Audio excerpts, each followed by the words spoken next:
Hello everyone, कैसे हैं आप सभी लोग। वेलकम टू जीके जम इग्नाइट योर ब्रेन। मैं हूं सिमरन शेखर। सो गाइस, यहाँ पर हम लोग सिविक्स एनसीईआरटी डिस्कस कर रहे थे और आज हम लोग पढ़ने वाले हैं role of government. Role of government in health. Health में सरकार की क्या भूमिका होती है, सरकार किस तरह से जो गरीब लोग हैं जो अफोर्ड नहीं कर सकते प्राइवेट हॉस्पिटल्स वगैरह में जाना, उनके खर्चों का अफोर्ड नहीं कर सकते, उसको सरकार कैसे उन लोगों को हेल्प कर रही है, उन सब के बारे में हम लोग यहाँ पर डिटेल में देखेंगे। तो चलिए स्टार्ट करते हैं बिना कोई टाइम वेस्ट किए। Alright, in a democracy people expect the government to work for their welfare. क्या हम लोग सारे जो है गवर्नमेंट से एक्सपेक्ट करते हैं कि वो हमारे लिए, हमारे वेलफेयर के लिए काम करे, है ना। दिस कुड बी दो through the provision of education, health, employment, housing, on the development of roads, electricity, etc. बिजली सही से हर गांव में पहुंच रही है कि नहीं, एजुकेशन का माहौल कैसा है, कहीं पर भी एजुकेशन के लिए कितना खर्च हो रहा है। हर साल बजट भी पेश किया जाता है, आप देखते होंगे कि उसमें चीज़ों पर कितना कितना खर्च हो रहा है, वो भी बताया जाता है कि एजुकेशन के लिए सरकार जो है वो क्या करने वाली है, क्या कदम उठाने वाली है, स्वास्थ्य पर सरकार कितना खर्च करने वाली है, राइट। तो इन सारी चीज़ों को लेकर जो पीपल हैं, जो लोग हैं, वो सरकार से बहुत कुछ एक्सपेक्टेशन रखते हैं कि इसलिए यही सब देखकर चुनाव जो होते हैं उनमें सरकार भी अपना, हर पार्टी जो है वो दावा करती है कि अगर हम जीत गए तो हम ये काम करवा देंगे, सबके घर में बिजली दे देंगे। अभी हाल ही में यहाँ पे यूपी में चुनाव हो रहे हैं, तो उसमें भी सबको, हम लोग बाहर बैठे हुए थे तो एक बंदे ने आकर कार्ड दिया, उसमें पीछे में बहुत सारी चीज़ें लिखी हुई थी कि 300 यूनिट बिजली बिल जो है वो माफ़ कर दिया जाएगा, पानी की सुविधा और फलाना फलाना चीज़ें लिखी हुई थी इसमें। तो यही सब देखकर लोग भी अपनी ज़रूरतों को देखते हैं कि हमें किस तरह की ज़रूरतें हैं, अगर इसको हम जताते हैं तो ये ज़रूरतें हमारी पूरी हो सकती हैं। तो इसी उम्मीद पर, ये जो एक्सपेक्टेशन है, उसी उम्मीद पर लोग अपने जो प्रतिनिधि हैं, अपने जो लीडर्स हैं, उनका चुनाव करते हैं। तो वही चीज़ें यहाँ पर दी हुई हैं कि डेमोक्रेसी में लोगों की एक्सपेक्टेशन होती है सरकार से कि अगर ये सरकार बनी तो हमारे लिए हमारे हित में काम करेगी, हमारे बहुत बेनिफिट होगा, चाहे वो रोड सही से हो, रोड में कोई गड्ढे ना हो, राइट। कहीं कहीं पे तो रोड में गड्ढे क्या होते हैं, गड्ढों में ही रोड हो जाता है थोड़ा बहुत दूर पर। खैर, जोक्स पर पार्ट, आगे देखते हैं। In this chapter we shall examine the meaning and problems related to health. यहाँ पर हम लोग हेल्थ के बारे में जानें कि हेल्थ से क्या मतलब है, क्या तात्पर्य है। हेल्थ जब हम बोलते हैं कि हेल्थ, तो उससे क्या मतलब है, ठीक है। Look at the sub heading of the chapter. कुछ सब हेडिंग्स हैं जिसके बारे में थोड़ा थोड़ा करके जानकारी दी हुई है। And what ways do you think the topic is related to the work of government. ये जो टॉपिक है हेल्थ, वो गवर्नमेंट से कैसे जुड़ा हुआ है, सरकार के काम से कैसे जुड़ा हुआ है हेल्थ टॉपिक जो है, इसके बारे में हम आगे देखेंगे। देखो, अब यहाँ पे कोलार्ज दिया हुआ है guys, right, you can see collage है। यहाँ कुछ महिलाएं हैं जो पानी भर के ले जा रही हैं अपने घरों तक, राइट। कुछ लेडीज़ हैं, एम्बुलेंस है, ओके। तो एक बार्बर भी है। तो ये कोलार्ज बना हुआ है। अब इसमें से आप किस किस जो पिक्स हैं, कौन कौन से फ़ोटोज़ हैं जिसको आप हेल्थ से रिलेट करोगे और कौन कौन से जिसको नहीं करोगे, आप हेल्थ से रिलेट नहीं कर सकते हो सकता है आप ये जो एम्बुलेंस वाला फ़ोटो है उसको आप हेल्थ से रिलेट करो, राइट। तो अब हम लोग आगे देखते हैं व्हाट इज़ हेल्थ। हेल्थ है क्या आखिर, हेल्थ से तात्पर्य क्या। जब हम लोग बोलते हैं health, then what is health exactly.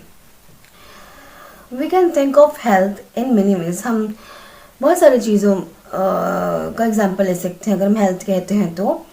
Health means our ability to remain free of illness and injuries. Health का मतलब क्या है कि हम बीमार ना पड़े, हम घायल ना हों, चोट ना लगे हमें, चोट मतलब हम बिल्कुल ठीक हो, स्वस्थ होना मतलब हमें कोई बीमारी बीमारी ना हो और हम एकदम चंगे भले हों, right. But health isn't only about disease. लेकिन ये जो हेल्थ है इसका मतलब, इसका एक वाइड मीनिंग है अगर आप कहो तो। सिर्फ इसका मतलब सिर्फ यही नहीं है कि आप डिजीज़ से फ्री हो, आपको कोई बीमारी नहीं है।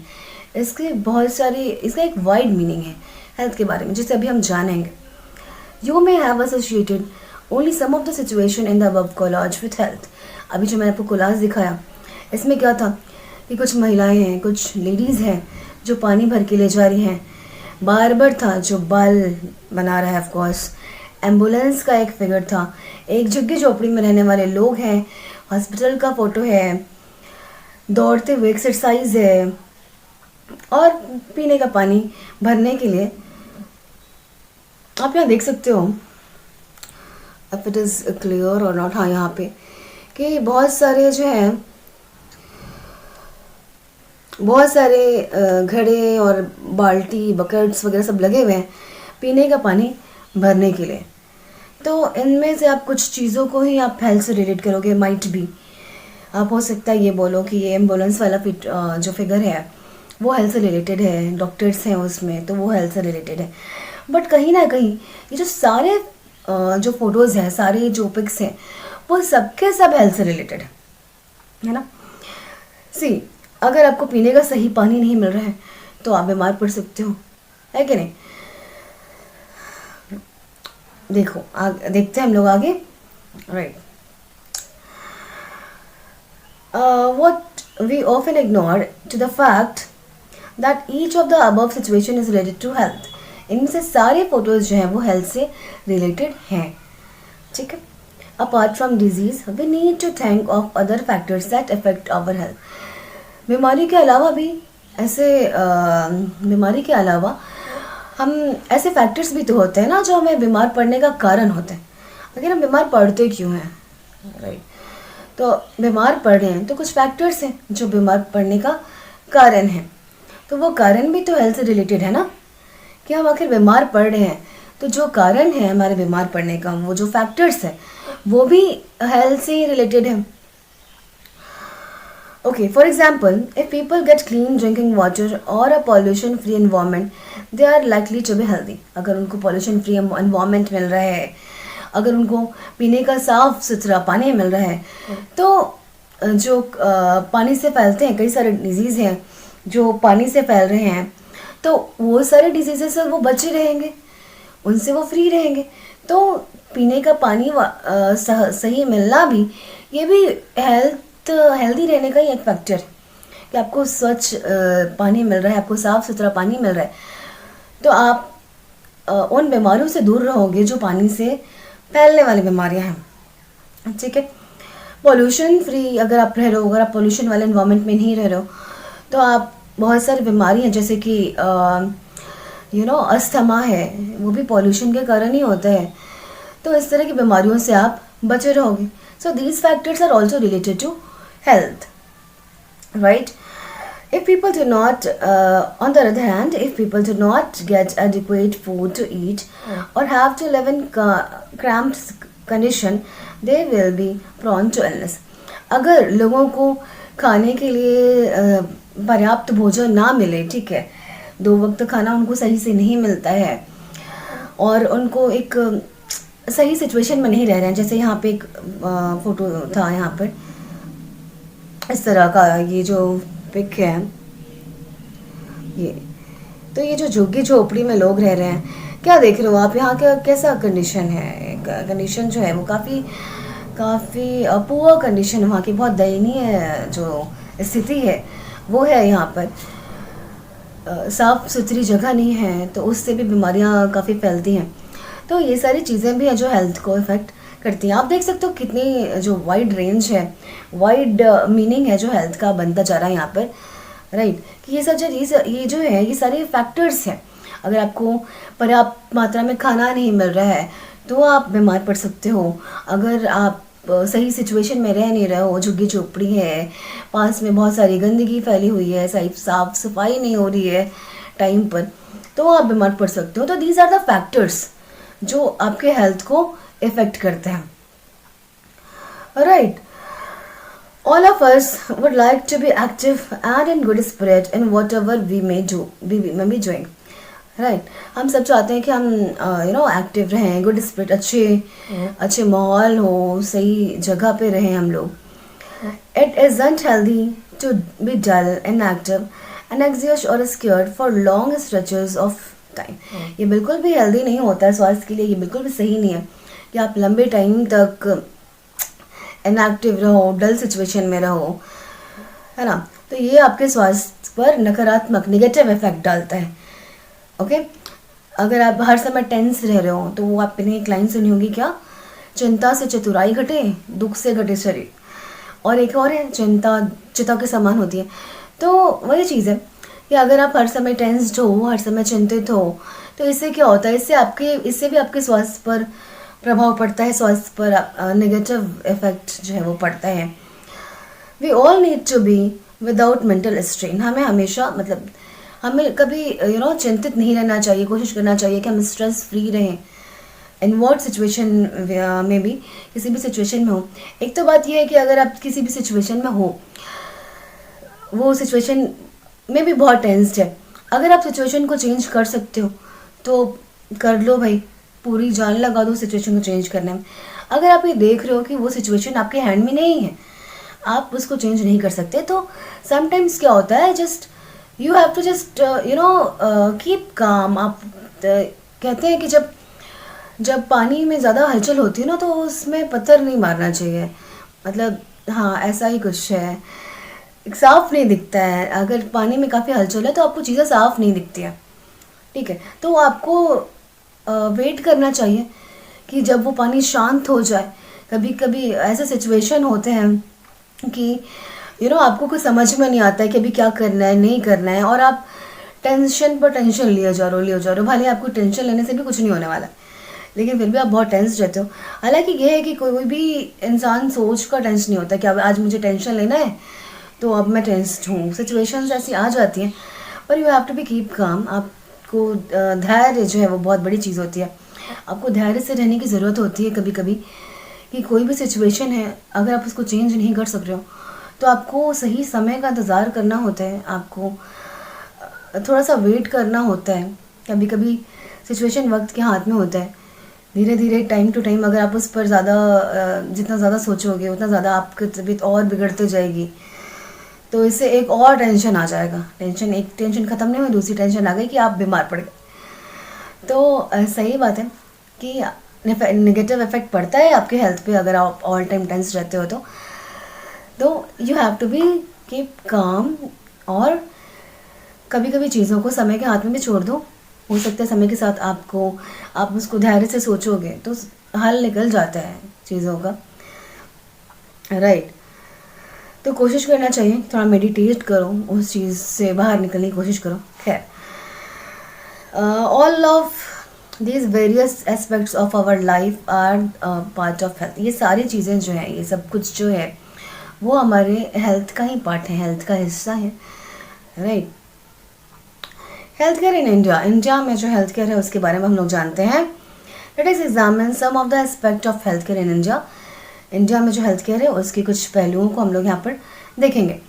Compare and contrast the situation express in the first and second column. यहाँ पर 2 कॉलम बने हुए हैं, दोनों कंट्रास्ट हैं एकदम. मतलब कि आगे देख लो, आपको खुद समझ में आ जाएगा कि कंट्रास्ट है, मतलब दोनों एक दूसरे से मेल नहीं खा रही हैं चीज़ें. राइट. तो चलिए पहले हम लोग फर्स्ट कॉलम पढ़ना शुरू करते हैं कि फर्स्ट कॉलम में क्या है. See, India has a large number of medical college. बहुत सारे मेडिकल कॉलेजेस हैं इंडिया में. in the world, medical college in the world and is among largest producers of doctor. यहाँ पर बहुत सारे डॉक्टर्स प्रोड्यूस होते हैं, बनते हैं हर साल. Approximately more than 30,000 new doctors qualify as everywhere. हर साल approximately 30,000 नए डॉक्टर्स बनते हैं. Health care facility have grown substantially over the years. हर साल जो हेल्थ केयर फैसिलिटीज़ जो है वो भी बढ़ती जा रही है. 1950 की बात करें तो there were only 2717 government hospital थे 1950 में. उसके बाद 1991 की बात करें तो 11,174 यानी कि 11,174 हॉस्पिटल्स हो गए इंडिया में। और वहीं 2017 की बात करें तो ये जो नंबर है वो बढ़ के 23,583 हो गया। ये बात है 2017 की, राइट। आपको बताना है, ये आपका होमवर्क है कि आप बताओगे कि 2021 तक कितने हॉस्पिटल्स हैं इंडिया में। ओके, गवर्नमेंट हॉस्पिटल्स कितने हैं इंडिया में, ये आपका होमवर्क है, ये आप कमेंट करो। India has a large number of medical tourist. Medical tourist मतलब इलाज करवाने के लिए बहुत सारे लोग इंडिया में आते हैं। They come for treatment at some of the hospitals in India that compare with the best in the world. वो कुछ ऐसे हॉस्पिटल्स हैं इंडिया में जो कि वर्ल्ड के बेस्ट हॉस्पिटल्स में से एक माने जाते हैं। तो वहाँ पर लोग आते हैं अपना इलाज करवाने के लिए। India is the third largest producer of medicine. Medicine का थर्ड लार्जेस्ट प्रोड्यूसर है इंडिया वर्ल्ड में, and is also a large exporter of medicine. और यहाँ से मेडिसिन जो हैं वो एक्सपोर्ट भी होते हैं, निर्यात किए जाते हैं, बाहर भेजे जाते हैं। ये हुआ फर्स्ट कॉलम कि इंडिया में क्या क्या चीज़ें हैं मेडिकल फैसिलिटीज़ को लेकर, उसके बारे में यहाँ पर बताया हुआ है। अब देखते हैं नेक्स्ट कॉलम और जानते हैं कि कंट्रास्ट कैसे है। Most doctors settle in urban areas, people in rural areas have to travel long distance to reach the doctor. अब डॉक्टर्स तो हैं, अब ये देखो कितना कंट्रास्ट है। डॉक्टर्स बहुत सारे हैं, हर साल 30,000 डॉक्टर्स हैं, लेकिन ये जो डॉक्टर्स हैं, ज़्यादातर डॉक्टर्स जो हैं अर्बन एरियाज में, शहरों में होते हैं सारे डॉक्टर्स। तो रूरल एरिया के जो लोग हैं उनको बहुत ज़्यादा दूर जो है वो ट्रैवल करके जाना पड़ता है इन डॉक्टर्स को दिखाने के लिए। The number of doctors with respect to the population much less in rural areas. जो नंबर ऑफ डॉक्टर्स हैं वो ग्रामीण क्षेत्रों में काफ़ी कम है ना। ज़्यादातर डॉक्टर जो है शहरी क्षेत्रों में ही हैं। तो ये जो 30,000 डॉक्टर पर ईयर बन रहे हैं, उसके बाद भी ये डिमेरिट है कि जो ग्रामीण क्षेत्रों के लोग हैं, रूरल एरियाज़ के लोग हैं, उनको बहुत दूर तक डिस्टेंस तय करके जाना पड़ता है। About 5 lakh people die from tuberculosis every year. हर साल लगभग 5 लाख लोग ट्यूबरक्यूलोसिस से ख़त्म हो जा रहे हैं, डेथ हो जा रही है उनकी। This number is almost unchanged in independence से। अभी तक ये जो नंबर है वो उसमें कुछ खास बदलाव नहीं आया है। Almost 2 million cases of malaria are reported every year. Malaria के बहुत सारे 2 मिलियन केसेस हर साल मिल रहे हैं every year, and this number is on decreasing. और ये जो नंबर है वो कम नहीं हो रहा है। We are not able to provide clean drinking water to all. हम अभी तक अभी सिचुएशन क्या है उसके बारे में आप बताओगे तो हम अभी भी सबको क्लीन ड्रिंकिंग वाटर देने में पूरी तरह से सक्षम नहीं है। खैर बहुत सारे अभियान चले हैं, अब तो हर घर जल योजना जो है, पाइपलाइंस काफ़ी सारे बनाई गई हैं। तो 2021 की जो सिचुएशन है ये 2017 से रिलेटेड यहाँ पर दिया हुआ है। तो यू हैव टू बताना है आपको, यू हैव टू कमेंट कि 2017 तक क्या सिचुएशन है, हर घर में स्वच्छ जल जो है वो प्रोवाइड किया जा रहा है या नहीं किया जा रहा है, उसको उससे रिलेटेड क्या आपकी क्या राय है, आप क्या जान रहे हो, उसको आपको यहाँ पर कमेंट करना है, right. 21% of communicable disease are water borne. जैसे मैंने अभी बताया कि पानी से भी बहुत सारी बीमारियाँ फैलती हैं, जैसे कि फॉर एग्ज़ाम्पल डायरिया, वॉर्म्स, जो हैजा जो होता है, हेपेटाइटिस, ये सब जो है वो पानी से फैलने वाले डिजीज़ेज़ हैं। तो अगर पानी हर घर में स्वच्छ उपलब्ध नहीं हो पा रहा है तो ये हमारे हेल्थ पर नेगेटिव इफेक्ट डालेगा, इससे काफ़ी लोग बीमार पड़ते हैं। Half of all children in India do not gate adequate food. बहुत सारे से बच्चे हैं जिनको पर्याप्त भोजन जो है, एडिक्वेट फूड जो है वो नहीं मिल पा रहा है जितनी कि उनको ज़रूरत है। एंड अंडर नॉलेज, और वो अंडर नॉलेज रह जाते हैं, यानी कि पूरी तरह से वो स्वस्थ जो है वो नहीं है। उनको जिस मात्रा में जिस डाइट की ज़रूरत है, बैलेंस डाइट की ज़रूरत है, वो उनको उपलब्ध नहीं हो पा रही है। तो ये जो 2 कॉलम हमने देखा है बहुत डिफरेंट है एक दूसरे से, क्योंकि एक में बता रहा है कि इंडिया में कितने सारे डॉक्टर्स अवेलेबल हैं, बाहर से भी लोग इंडिया में इलाज करवाने आ रहे हैं, वो बेस्ट हॉस्पिटल्स में से एक है, बट एक में क्या दिखा रहा है कि इंडिया में ही लोगों को एडिक्वेट फूड नहीं मिल रहा है, रूरल एरियाज़ में डॉक्टर नहीं है, बहुत दूर तक उनको ट्रैवल करके जाना पड़ रहा है। आगे भी चीज़ों को हम देखेंगे कि कैसे कैसे सिचुएशंस हैं इंडिया में हेल्थ केयर को लेकर। और मैंने जो आपको बताया है कि आपको क्या क्या कमेंट करना है, अभी कितने गवर्नमेंट हॉस्पिटल अवेलेबल हैं इंडिया में, ये आप बताओगे। और ये बताओगे कि ये जो हर घर जल वाला जो है, सबके पास स्वच्छ पानी अवेलेबल हो रहा है कि नहीं हो रहा है, इसकी क्या कंडीशन है इंडिया में, ये भी आप कमेंट करके ज़रूर बताओगे। ये आपका होमवर्क है, राइट। तो आज हम लोग ने इस चैप्टर को थोड़ा जानने की कोशिश की है हेल्थ के बारे में, इंडिया के कि क्या सिचुएशन है। आगे भी हम जानेंगे कल अपनी नेक्स्ट क्लास में। और तब तक के लिए tata bye bye, see you. और ध्यान रखो अपना मास्क ज़रूर लगा के जाइए, कहीं पर भी पॉल्यूशन से भी बहुत सारे डिजीज़ होते हैं, है ना। तो इस ये जो अच्छी आदत है मास्क लगाने वाली, इसको बिल्कुल नहीं भूलना है। वैक्सीन ज़रूर लगवाना है आपको, क्योंकि बहुत ज़रूरी है। ओमिक्रॉन आप देख रहे हो, हालांकि ओमिक्रॉन से ख़तरा बहुत ज़्यादा ऐसा नहीं बताया जा रहा है कि उससे बहुत ज़्यादा इफ़ेक्ट नहीं पड़ रहा है बॉडी पर, लेकिन फिर भी ये जिस तरह से स्प्रेड हो रहा है, आपको अपना ध्यान रखने की ज़रूरत है, ठीक है। तो ठीक है, फिर मिलते हैं अपने नेक्स्ट क्लास में। Take care.